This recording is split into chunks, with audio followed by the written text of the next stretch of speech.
Vous avez été reçu ce matin à Matignon. Que vous a dit Gabriel Attal? Est-ce que ça va dans le bon sens? On n'a pas eu de réponse tout simplement. Donc nous, on a décidé de durcir le mouvement en faisant un appel à bloquer massivement les centrales d'achat partout en France. Parce que pour nous, c'est eux qui sont les vrais prédateurs de notre valeur ajoutée. C'est eux qui sont les vrais prédateurs de notre revenu. Et donc, on fait un appel à tous les paysans et les paysannes à rejoindre massivement ces points de blocage pour qu'on puisse peser dans le rapport de force, pour qu'on puisse enfin arracher ce prix minimum garanti qui est vraiment la solution pour notre revenu. Alors, qu'est-ce qu'on entend par prix minimum garanti? C'est très important pour nous. C'est le coût de production plus notre revenu, mais aussi notre couverture sociale. Parce que c'est pas possible d'avoir une telle disparité entre une couverture sociale du monde paysan et celui du reste de la société.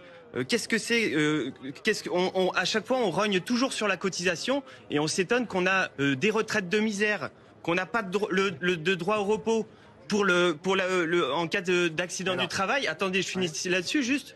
En cas d'accident du travail, il faut savoir qu'on a une indemnité journalière de 24,24 € par jour. C'est même pas un quart, c'est même pas le quart d'un prix d'un salarié d'une journée pour nous remplacer.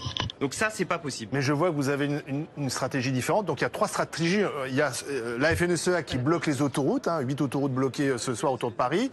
La coordination rurale qui a fait de Rungis cible principale et en quelque sorte, elle a réussi son pari puisqu'elle est en ce moment à Rungis. Il y a eu des interpellations. Et puis vous avez une troisième stratégie, vous, c'est le blocage des centrales d'achat. Mais est-ce qu'entre vous, c'est la guerre entre les trois organisations syndicales ou est-ce qu'il y a quand même une coordination au moins? Est-ce que vous parlez?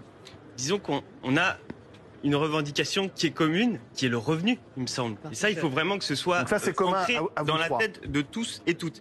D'ailleurs, on a fait une tribune avec des solutions qui sont globalement partagées par la base, à savoir l'arrêt des traités de libre-échange et ces prix minimum garantis.